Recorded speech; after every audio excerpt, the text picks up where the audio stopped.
ನಮಸ್ಕಾರ ಎಲ್ಲರಿಗೂ ದೀಪಕ್ ಕಿಚನ್ಗೆ ಇನ್ನೊಂದು ಈ ವಾರದ ಹೊಸ ಸಂಚಿಕೆಯಲ್ಲಿ ನಿಮ್ಮೆಲ್ಲರಿಗೂ ಸ್ವಾಗತ ಬಯಸ್ತಾ ಇದ್ದೀನಿ. ಈ ವಾರ ನಮ್ಮ ಮರಾಠಿ ಶೈಲಿಯ ನಮ್ಮ ಮನೆಗಳಲ್ಲಿ ಮಾಡ್ತಕ್ಕಂಥ ಒಂದು ಬದನೆಕಾಯಿನ ಒಂದು ಸಾಗು ಅಥವಾ ಕರಿ ಅಂತಾನೆ ನೀವು ಕರಿಬೋದು.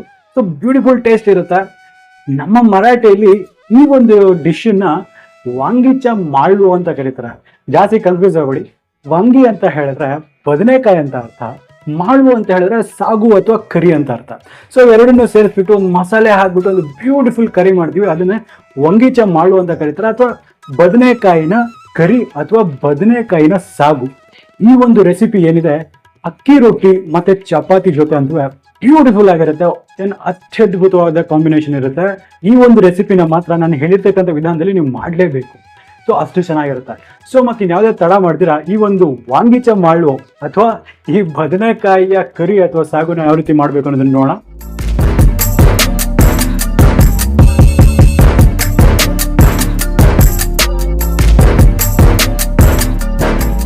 ಈ ನಮ್ಮ ಮರಾಠಿ ಶೈಲಿಯ ಈ ಬದನೆಕಾಯಿ ಕರಿ ಮಾಡೋದಕ್ಕೆ ಬೇಕಾಗಿರ್ತಕ್ಕಂಥ ಇಂಗ್ರೀಡಿಯೆಂಟ್ಸ್, ಇದಕ್ಕೆ ಬೇಕಾಗಿರ್ತಕ್ಕಂಥ ಇಂಗ್ರೀಡಿಯೆಂಟ್ಸ್ ಬಿಟ್ಟು ಸ್ವಲ್ಪ ಹಚ್ಚಿರ್ತಕ್ಕಂಥ ಈರುಳ್ಳಿ, ಕೊತ್ತಂಬರಿ ಸೊಪ್ಪು, ಇದು ಮಸಾಲೆಗೆ ಮಾತ್ರ ಯೂಸ್ ಮಾಡ್ತೀವಿ. ಇದು ಸ್ವಲ್ಪ ಎಣ್ಣೆಯಲ್ಲಿ ಹುರಿದಿರ್ತಕ್ಕಂಥ, ಎಣ್ಣೆಯಲ್ಲಿ ಸ್ವಲ್ಪ ರೋಸ್ಟ್ ಮಾಡಿರ್ತಕ್ಕಂಥ ಈರುಳ್ಳಿ, ಒಂದು 2 ಮೀಡಿಯಂ ಸೈಜಲ್ಲಿ, 1 ಇಂಚಿನಷ್ಟು ಚಕ್ಕೆ, ಒಂದು 4 ಲವಂಗ, ಒಂದು ಅರ್ಧ ಬಟ್ಟಲಷ್ಟು ಕೊಬ್ಬರಿ ತುರಿ, ಶುಂಠಿ ಬೆಳ್ಳುಳ್ಳಿ ಪೇಸ್ಟ್, ಒಂದು 4 ನಾಟಿ ಟೊಮೆಟೊ, ರುಚಿಗೆ ತಕ್ಕಷ್ಟು ಕಲ್ಲುಪ್ಪು, 1.5 ಟೀ ಸ್ಪೂನ್ ಅಷ್ಟು ಅಚ್ಚಕಾರದ ಪುಡಿ, 1.5 ಟೀ ಸ್ಪೂನ್ ಅಷ್ಟು ಧನಿಯಾ ಪುಡಿ, 1/2 ಟೀ ಸ್ಪೂನ್ ಅಷ್ಟು ಅರಿಶಿನ, ಮತ್ತೆ ಒಗ್ಗರಣೆಗೆ ಸ್ವಲ್ಪ ಕಸ್ತೂರಿ ಮೆಂತೆ. ಸೊ ನಮ್ಗೆ ಇಷ್ಟೇ ಇಂಗ್ರೀಡಿಯೆಂಟ್ಸ್ ಎಲ್ಲ ರೆಡಿ ಇದ್ರೆ ಅರೌಂಡ್ ಒಂದು 10-15 ಮಿನಿಟ್ಸ್ ಅಲ್ಲಿ ಈ ರೆಸಿಪಿ ರೆಡಿ ಆಗ್ತದೆ. ಸೊ ಇದನ್ನ ಯಾವ ರೀತಿ ಮಾಡೋದು ಅನ್ನೋದು ನೋಡೋಣ. ನೋಡಿ, ನಾನೀಗ ಒಂದು ಜಾರ್ ತಗೊಂಡಿದ್ದೀನಿ. ಸೊ ಆಗಲೇ ಹೇಳಿದಂಗೆ ನಿಮ್ಗೆ ಇದರೊಂದು 2 ಆನಿಯನ್ಸ್ ಏನಿದೆ, ಒಂದು ಈರುಳ್ಳಿನ ಎಣ್ಣೆಯಲ್ಲಿ ಸ್ವಲ್ಪ ರೋಸ್ಟ್ ಮಾಡ್ಕೊಂಡಿದ್ದೀನಿ. ಇದನ್ನ ಸಹ ನಾನು ಇದರಲ್ಲಿ ಹಾಕ್ಕೊಂತಾ ಇದ್ದೀನಿ. ಇದರಲ್ಲಿ ಒಂದು ಸಣ್ಣ ಕಾಯಿ ಅಂತ ಹೇಳಿದ್ರೆ ಒಂದು ಅರ್ಧ ಬಟ್ಲಿನಷ್ಟು ಕಾಯಿನ ತುರಿಯನ್ನು ಸಹ ನಾನು ಹಾಕ್ಕೊಂತೀನಿ. ಇದರಲ್ಲಿ 1 ಇಂಚಿನಷ್ಟು ಚಕ್ಕೆ ಮತ್ತೆ ಒಂದು 4 ಲವಂಗ. ಈಗ ಇದನ್ನೆಲ್ಲ ಸ್ವಲ್ಪ ನೀರಿನ ಸಹಾಯದಲ್ಲಿ ಒಂದು ಫೈನ್ ಪೇಸ್ಟ್ ಮಾಡ್ಕೊಂಡು ಬರೋಣ. ನೋಡಿ, ಈಗ ಈ ಮಸಾಲಾ ಪೇಸ್ಟ್ ರೆಡಿ ಆಗಿದೆ. ಇಷ್ಟು ಒಂದು ಫೈನ್ ಪೇಸ್ಟ್ ಆಗಿದ್ರೆ ನಮಗೆ ಸಾಕಾಗುತ್ತೆ. ನೋಡಿ, ನಾನಿಲ್ಲಿ ಒಂದು ಕುಕ್ಕರ್ನ ಬಿಸಿ ಮಾಡಕ್ಕೆ ಇಟ್ಟಿದ್ದೀನಿ. ಸೊ ಈ ಕುಕ್ಕರ್ನಲ್ಲಿ ಒಂದು 2-3 ಟೇಬಲ್ ಸ್ಪೂನ್ ಅಷ್ಟು ಎಣ್ಣೆ ಬಿಸಿ ಮಾಡಕ್ಕೆ ಇಟ್ಕೊಳ್ಳೋಣ. ಈಗ ಎಣ್ಣೆ ತುಂಬಾ ಚೆನ್ನಾಗಿ ಕಾದಿದೆ. ಸೊ ಇದರಲ್ಲಿ ನಾನು ಒಂದು ಮೀಡಿಯಂ ಸೈಜಿನ ಈರುಳ್ಳಿ ಸಣ್ಣಗೆ ಹಚ್ಚಿರ್ತಕ್ಕಂಥ ಈ ಎಣ್ಣೆಲಿ ಹಾಕ್ತೀನಿ. ಸೊ ಇದನ್ನ ಸ್ವಲ್ಪ ಫ್ರೈ ಮಾಡೋಣ. ಅಂಟಿಲ್ ಇದು ಟ್ರಾನ್ಸ್ಲೂಸೆಂಟ್ ಆಗೋವರೆಗೂ ಮಾತ್ರ ಇದನ್ನ ಹುರಿಬೇಕಾಗುತ್ತೆ. ನೋಡಿ, ಈಗ ಈರುಳ್ಳಿ ಚೆನ್ನಾಗಿ ಟ್ರಾನ್ಸ್ಲೂಸೆಂಟ್ ಆಗಿದೆ. ಸೊ ಇದರಲ್ಲಿ ನಾನು 1.5 ಟೀ ಸ್ಪೂನ್ ಅಷ್ಟು ಜಿಂಜರ್ ಗಾರ್ಲಿಕ್ ಪೇಸ್ಟ್ ಹಾಕ್ತಾ ಇದ್ದೀನಿ. ಸೊ ನಾವೀಗ ಇದನ್ನ ಸಹ ನಾವು ಇದ್ರ ಹಸಿ ವಾಸನೆ ಹೋಗೋವರೆಗೂ ನಾವು ಇದನ್ನ ಚೆನ್ನಾಗಿ ಫ್ರೈ ಮಾಡ್ಕೊಳ್ಳೋಣ. ನೋಡಿ, ಈಗ ಇದರಲ್ಲಿ ಹಸಿ ವಾಸನೆ ಎಲ್ಲ ಹೋಗಿದೆ. ಇದರಲ್ಲಿ ನಾವು ಸ್ವಲ್ಪ ಕಸ್ತೂರಿ ಮೇಥಿನ ಹಾಕೊಳ್ಳೋಣ. ಇದನ್ನ ಸಹ ಒಂದು 30 ಸೆಕೆಂಡ್ಸ್ ಒಂದು ಒಳ್ಳೆ ಘಮ ಬರೋವರೆಗೂ ನಾವು ಇದನ್ನ ಹಾಗೆ ಹುರಿಯೋಣ. ನೋಡಿ, ಈಗ ಇದರಲ್ಲಿ ಒಂದು 1/4 ಟೀ ಸ್ಪೂನ್ ಅಷ್ಟು ಅರಿಶಿನದ ಪುಡಿ. ನೋಡಿ, ಇದರಲ್ಲಿ 1.5 ಟೀ ಸ್ಪೂನ್ ಅಷ್ಟು ಅಚ್ಚಕಾರದ ಪುಡಿ, 1.5 ಟೀ ಸ್ಪೂನ್ ಅಷ್ಟು ಧನಿಯಾ ಪುಡಿ, ಮತ್ತೆ ರುಚಿಗೆ ತಕ್ಕಷ್ಟು ಉಪ್ಪು. ನಾನು ಇದರಲ್ಲಿ ಕಲ್ಲುಪ್ಪನ್ನು ಮಾತ್ರ ಯೂಸ್ ಮಾಡ್ತಾ ಇದ್ದೀನಿ. ಸೊ ಫ್ಲೇಮ್ ಲೋ ಅಲ್ಲೇ ಇರಲಿ. ಈಗ ಇದನ್ನ ಒಂದ್ಸತಿ ಚೆನ್ನಾಗಿ ಮಿಕ್ಸ್ ಮಾಡಿ ನಾನು ಈಗ ಇದರಲ್ಲಿ ಪುಡಿಗಳನ್ನ ಹಾಕೊಂತ ಇದ್ದೀನಿ, ಅಂದ್ರೆ ಸ್ಪೈಸಸ್ನ ಹಾಕೊಂತೀನಿ. ಈಗ ಇದು ಹಾಕಿದ ತಕ್ಷಣ ಎಣ್ಣೆಯಲ್ಲಿ ಜಸ್ಟ್ 1 ಮಿನಿಟ್ ವರೆಗೂ ನೀವು ಇದನ್ನ ಚೆನ್ನಾಗಿ ಸಾಟೆ ಮಾಡಿ. ನೆನಪಿರ್ಲಿ, ಫ್ಲೇಮ್ ಲೋ ಇರಲಿಲ್ಲ ಅಂತ ಹೇಳಿದ್ರೆ ಸುಟ್ಟೋಗೋ ಚಾನ್ಸಸ್ ಇರುತ್ತೆ. ಸೊ ಇದು ಹಾಕಿದ ತಕ್ಷಣ ನಾವು ಟೊಮೆಟೊ ಹಾಕ್ತೀವಿ. ಟೊಮೆಟೊ ಹಾಕೋದ್ರಿಂದ ಏನಾಗಿದೆ, ಟೊಮೆಟೊಲಿ ಇರ್ತಕ್ಕಂಥ ನೀರೇ ಅದರಲ್ಲಿ ಊಸೋಟ್ ಹಾಕ್ಬಿಟ್ಟು ಈ ಒಂದು ಮಸಾಲೆ ಪದಾರ್ಥಗಳು ಸೀದೋಗ್ದಿರ ಇರೋದಕ್ಕೆ ಹೆಲ್ಪ್ ಮಾಡುತ್ತೆ. ಇದನ್ನ ಈ ಒಂದು ಟೆಕ್ನಿಕ್ನ ನೆನ್ಪಿಟ್ಕೊಳ್ಳಿ. ನೋಡಿ, ಇದು ಚೆನ್ನಾಗಿ ಮಿಕ್ಸ್ ಆಗಿದೆ. ಒಂದು ಒಳ್ಳೆ ಘಮ ಮತ್ತೆ ಒಂದು ಒಳ್ಳೆ ಪರಿಮಳ ಬರ್ತಾ ಇದೆ. ಸೊ ಇದು ಹಾಕಿದ ತಕ್ಷಣ ನಾವು ಒಂದು ಮೀಡಿಯಂ ಸೈಜಿನ 4 ನಾಟಿ ಟೊಮೆಟೊನ ಹಾಕಬೇಕು. ಸೊ ಈಗ ಇದನ್ನ ಚೆನ್ನಾಗಿ ಒಂದ್ಸತಿ ಮಿಕ್ಸ್ ಮಾಡ್ಕೊಳ್ಳೋಣ. ಈಗ ನೀವು ಫ್ಲೇಮ್ನ ರೈಸ್ ಮಾಡ್ಕೋಬಹುದು.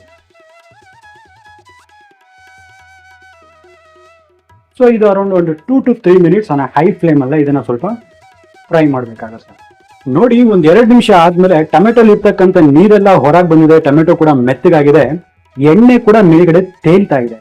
ಈ ಸಂದರ್ಭದಲ್ಲಿ ನಾವೇನ್ ಮಾಡ್ಬೇಕಾಗುತ್ತೆ ಅಂತ ಹೇಳಿದ್ರೆ, ನೋಡಿ, ಈ ರೀತಿ ಕ್ಯೂಬ್ಸ್ ಆಗಿ ಕಟ್ ಮಾಡಿರ್ತಕ್ಕಂಥ ಆಲೂಗಡ್ಡೆ ಇದೆ, ಒಂದು ಮೀಡಿಯಂ ಸೈಜಿನ ಆಲೂಗಡ್ಡೆ ಇದೆ. ಈ ಆಲೂಗಡ್ಡೆನ ಇದರಲ್ಲಿ ಹಾಕೊಂತಾನೆ. ನಾನು ಒಂದು 300 ಗ್ರಾಮ್ ಅಷ್ಟು ಒಳ್ಳೆ ಕ್ವಾಲಿಟಿಯ ಬದನೆಕಾಯಿ ತಗೊಂಡಿದ್ದೀನಿ. ಇದನ್ನ ರಾಯದುರ್ಗದ ಬದನೆಕಾಯಿ ಅಂತ ಕರೀತಾರೆ. ನಮ್ಮ ಚಿಕ್ಕಬಳ್ಳಾಪುರ ಜಿಲ್ಲೆಯಲ್ಲಿ ತುಂಬಾ ಫೇಮಸ್ ಈ ಒಂದು ಬದನೆಕಾಯಿ. ತುಂಬಾ ಚೆನ್ನಾಗಿರುತ್ತೆ, ಒಳಗಡೆ ಏನು ಹುಳ ಇಲ್ಲ, ಒಳ್ಳೆ ಬೆಣ್ಣೆ ಇದ್ದಂಗಿರುತ್ತೆ. ಸೊ ಇದನ್ನ ಒಂದು 300 ಗ್ರಾಮ್ ಅಷ್ಟು ನಾನು ಬದನೆಕಾಯಿನ ತಗೊಂಡು ಇದನ್ನ ಕ್ಯೂಬ್ಸ್ ಆಗಿ ಕಟ್ ಮಾಡಿದ್ದೀನಿ. ಬದನೆಕಾಯಿ ಕಟ್ ಮಾಡಿದಾಗ ಅದ್ರಲ್ಲಿ ಆಕ್ಸಿಡೇಷನ್ ಆಗುತ್ತೆ, ಸೊ ಹಾಗಾಗಿ ಅದಕ್ಕೆ ಕಪ್ಪಗಾಗೋ ಚಾನ್ಸಸ್ ಇರುತ್ತೆ. ಸೊ ಅದಕ್ಕಾಗಿ ಒಂದು ಬೌಲಲ್ಲಿ ನೀರು ಹಾಕ್ಬಿಟ್ಟು ಅದಕ್ಕೊಂದು ಸ್ವಲ್ಪ ಉಪ್ಪನ್ನ ಹಾಕ್ಬಿಟ್ಟು ಈ ಬದನೆಕಾಯಿ ನೀರಲ್ಲಿ ಹಾಕಬೇಕು. ಯಾಕಂದ್ರೆ ಅದರಲ್ಲಿ ಆಕ್ಸಿಡೇಷನ್ ಆಗಲ್ಲ, ಬದನೆಕಾಯಿ ಕಪ್ಪಗಾಗೋದಿಲ್ಲ.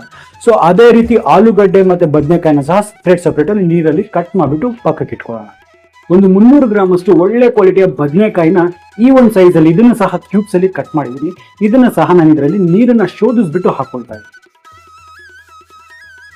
ನೋಡಿ, ನಾವು ಈ ರೆಸಿಪಿಯಲ್ಲಿ ಓನ್ಲಿ ಬದನೆಕಾಯಿ ಮತ್ತೆ ಆಲೂಗಡ್ಡೆ ಮಾತ್ರ ಯೂಸ್ ಮಾಡ್ತೀನಿ. ಇದರಲ್ಲಿ ಆಕ್ಚುಲಿ ಬೇರೆ ಬೇರೆ ತರಕಾರಿಗಳನ್ನ ಸಹ ಯೂಸ್ ಮಾಡ್ಬೋದು, ಬಟ್ ನಾ ಏನಕ್ಕೆ ಯೂಸ್ ಮಾಡ್ತಿಲ್ಲ ಅಂತ ಹೇಳಿದ್ರೆ ನನಗೆ ಇದರಲ್ಲಿ ಪ್ರಿಡಾಮಿನೆಂಟ್ ಆಗಿ ಬದನೆಕಾಯಿ ಮತ್ತೆ ಆಲೂಗಡ್ಡೆ ಫ್ಲೇವರ್ ಮಾತ್ರ ಬೇಕು. ಆ ಮಸಾಲೆ ಜೊತೆ ಈ ಬದನೆಕಾಯಿ ಫ್ಲೇವರ್ ಇಂಪಾರ್ಟ್ ಮಾಡಿದಾಗ ಅದೊಂದು ಯೂನಿಕ್ ಟೇಸ್ಟ್ ಇರುತ್ತೆ. ಆ ಟೇಸ್ಟನ್ನು ನೀವು ಟ್ರೈ ಮಾಡ್ಬೇಕಂತಿದ್ರೆ ನಾನು ಬೇರೆ ಯಾವುದೇ ರೀತಿ ನಾನು ತರಕಾರಿಗಳನ್ನ ಮಿಕ್ಸ್ ಮಾಡ್ತಾ ಇಲ್ಲ. ಸೊ ಈ ರೀತಿ ಒಂದ್ಸತಿ ಯಾವುದೇ ರೀತಿ ನಾನು ಬೇರೆ ರೀತಿ ತರಕಾರಿನ ಮಿಕ್ಸ್ ಮಾಡ್ತಾ. ಸೊ ಈಗ ಇದನ್ನೆಲ್ಲ ಒಂದ್ಸತಿ ಚೆನ್ನಾಗಿ ಮಿಕ್ಸ್ ಮಾಡ್ಕೊಳ್ಳೋಣ.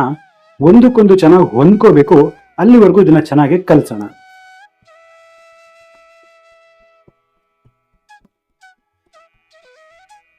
ಇದು ಒಂದಕ್ಕೊಂದು ಚೆನ್ನಾಗಿ ಹೊಂದ್ಕೊಂಡಿದೆ, ಒಂದಕ್ಕೊಂದು ಚೆನ್ನಾಗಿ ಮಿಕ್ಸ್ ಆಗಿದೆ. ಇದೇ ರೀತಿ 1 ನಿಮಿಷದ ಕಾಲ ಹೈ ಫ್ಲೇಮ್ ಅಲ್ಲಿ ಇದೇ ರೀತಿ ಕುಕ್ ಆಗೋದಕ್ಕೆ ಬಿಡೋಣ. ನೋಡಿ, ಈಗ 1 ನಿಮಿಷ ಆಗಿದೆ, ಎಣ್ಣೆ ಸಹ ಮೇಲೆ ತೇಲ್ತಾ ಇದೆ. ಸೊ ಇದರಲ್ಲಿ ನಾನು ಆಗ್ಲೇ ಕಟ್ ಮಾಡಿರ್ತಕ್ಕಂಥ ಒಂದು ಸ್ವಲ್ಪ ಕೊತ್ತಂಬರಿ ಸೊಪ್ಪನ್ನ ಹಾಕೊಂತ ಇದ್ದೀನಿ. ಅದ್ರೊಟ್ಟಿಗೆ ನಾವು ಆಗ್ಲೇ ಮಾಡಿರ್ತಕ್ಕಂಥ ಮಸಾಲೆಯನ್ನು ಸಹ ನಂಗೆಲ್ಲ ಹಾಕೊಂತ ಇದ್ದೀನಿ. ಈ ನೀರನ್ನು ಸಹ ನಾನು ಇದರಲ್ಲಿ ಹಾಕೊಂತ ಇದ್ದೀನಿ. ಈಗ ಎಷ್ಟು ಕನ್ಸಿಸ್ಟೆನ್ಸಿ ಬೇಕೋ ಅಷ್ಟು ನೀರನ್ನ ಹಾಕೊಳ್ಳೋಣ. ಜಾಸ್ತಿ ನೀರು ಮಾಡಕ್ ಹೋಗ್ಬಾರ್ದು. ಸೊ ಇದನ್ನ ಒಂದ್ಸತಿ ಚೆನ್ನಾಗಿ ಮಿಕ್ಸ್ ಮಾಡೋಣ. ನೋಡಿ, ಈಗ ಇದನ್ನ ಒಂದು ಕುದಿ ಬರೋದಕ್ಕೆ ಬೇಡ. ನೋಡಿ, ಈಗ ಇದೆಲ್ಲ ಚೆನ್ನಾಗಿ ಕುದಿತಾ ಇದೆ, ಒಂದ್ ಒಳ್ಳೆ ಕುದಿ ಬಂದಿದೆ. ನೋಡಿ, ಈಗ ಬೇಕಾದ್ರೆ ನೀವು ಒಂದ್ಸತಿ ನೀವು ಇದನ್ನ ಟೇಸ್ಟ್ ಮಾಡಿ ನೋಡಿ. ನೀವು ಈ ಸಂದರ್ಭದಲ್ಲಿ ಬೇಕಾದ್ರೆ ನೀವು ಉಪ್ಪು ಹುಳಿ ಖಾರನ ಬೇಕಾದ್ರೆ ನೀವು ಅಡ್ಜಸ್ಟ್ ಮಾಡಬಹುದು. ಸೊ ಇದ್ರಲ್ಲೆಲ್ಲ ಪರ್ಫೆಕ್ಟ್ ಆಗಿದೆ. ಸೊ ಹಾಗಾಗಿ ನಾನು ಇವಾಗ ಈ ಲಿಡ್ಡನ್ನ ಕ್ಲೋಸ್ ಮಾಡಿಬಿಟ್ಟು 2 ವಿಸಿಲ್ ಬರೋವರೆಗೂ ಇದನ್ನ ಕುಕ್ ಮಾಡ್ತಾ ಇದ್ದೀನಿ. ಈಗ ಒಂದು 2 ವಿಸಿಲ್ ಆಗಿದೆ, ಇಲ್ಲಿ ಪ್ರೆಷರ್ ಸಹ ಚೆನ್ನಾಗಿ ಹೋಗಿದೆ. ಸೊ ಈಗ ನಾನು ಈ ಲಿಡ್ನ ಓಪನ್ ಮಾಡ್ಕೊಳ್ತೀನಿ. ಆಹಾ, ಎಷ್ಟು ಬ್ಯೂಟಿಫುಲ್ ಆಗಿದೆ ನೋಡಿ. ಒಂದ್ಸತಿ ಚೆನ್ನಾಗಿ ಮಿಕ್ಸ್ ಮಾಡ್ಕೊಳ್ಳಿ. ನೋಡಿ, ಈ ಆಲೂಗಡ್ಡೆ ಮತ್ತೆ ಈ ಬದನೆಕಾಯಿ ಕೂಡ ಚೆನ್ನಾಗಿ ಬೆಂದಿದೆ. ಸೊ ಈ ಬದನೆಕಾಯಿ ಕರಿ, ನಮ್ಮ ಮರಾಠಿ ಶೈಲಿಯ ಈ ಬದನೆಕಾಯಿ ರೆಡಿ, ಸವಿಯೋದಕ್ಕೆ ಸಿದ್ಧ ಆಗಿದೆ. ನೋಡಿದ್ರಲ್ಲ ವೀಕ್ಷಕರೇ, ಈ ಬದನೆಕಾಯಿ ಸಾಗು ಅಥವಾ ಕರಿ ಇಲ್ಲ ಅಂತ ಹೇಳಿದ್ರೆ ನಮ್ಮ ಮರಾಠಿ ಭಾಷೆಯಲ್ಲಿ ಹೇಳ್ದಂಗೆ ವಂಗಿಚ ಮಾಡು ಎಷ್ಟು ಈಸಿ ಮಾಡೋದು ಅಂದ್ಬಿಟ್ಟು. ಸೊ ಈ ಮಾಡುವ ಏನಿದೆ ಇದನ್ನ ಅಕ್ಕಿ ರೊಟ್ಟಿ ಜೊತೆ ಬ್ರೇಕ್ಫಾಸ್ಟ್ ಅಲ್ಲಿ ನೀವು ಟ್ರೈ ಮಾಡಿ ನೋಡಿ. ಏನ್ ಬ್ಯೂಟಿಫುಲ್ ಕಾಂಬಿನೇಷನ್ ಅಂತ ಹೇಳ್ತೀರಾ.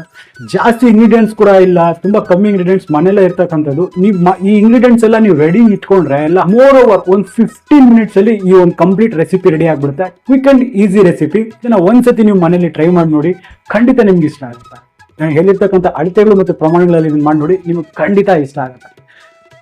ಸೊ ಹಾಗಾದ್ರೆ ನಂಗೆ ಅನ್ಸುತ್ತೆ ನಿಮ್ಗೆ ವಿಡಿಯೋ ಇಷ್ಟ ಆಗಿದೆ ಅಂದ್ಬಿಟ್ಟು. ಇಷ್ಟ ಆಗಿದ್ರೆ ಗೊತ್ತಲ್ಲಪ್ಪ, ಕೆಳಗಡೆ ಸಬ್ಸ್ಕ್ರೈಬ್ ಬಟನ್ ಇರುತ್ತೆ, ಪಕ್ಕದಲ್ಲಿ ಬೆಲ್ ಐಕಾನ್ ಅದನ್ನ ಟಚ್ ಮಾಡಿ ಆಲ್ ಮಾಡಿ, ಆಗ್ತಾನೆ ನಾನು ಅಪ್ಲೋಡ್ ಮಾಡ್ತಕ್ಕಂಥ ಎಲ್ಲ ವಿಡಿಯೋಸ್ ನಿಮಗೆ ಮೊದಲನೇದಾಗಿ ಸಿಗ್ತಾ ಇರುತ್ತೆ. ಸೊ ಹಾಗಾದ್ರೆ ನಾನು ಮುಂದಿನ ವಾರ ಇನ್ನೊಂದು ಹೊಸ ವೈವಿಧ್ಯಮಯ ಅಡಿಗೊಂದಿಗೆ ನಿಮ್ಮ ಮುಂದೆ ಹಾಜರಿರ್ತೀನಿ. ಅಲ್ಲಿವರೆಗೂ ನಾನು ನಿಮ್ಮ ದೀಪಕ್ ಕ್ಷತ್ರಿಯ ಸೈನಿಂಗ್ ಆಫ್ ಅಂಡ್ ಜೈ ಹಿಂದ್, ಜೈ ಕರ್ನಾಟಕ, ನಮಸ್ಕಾರ.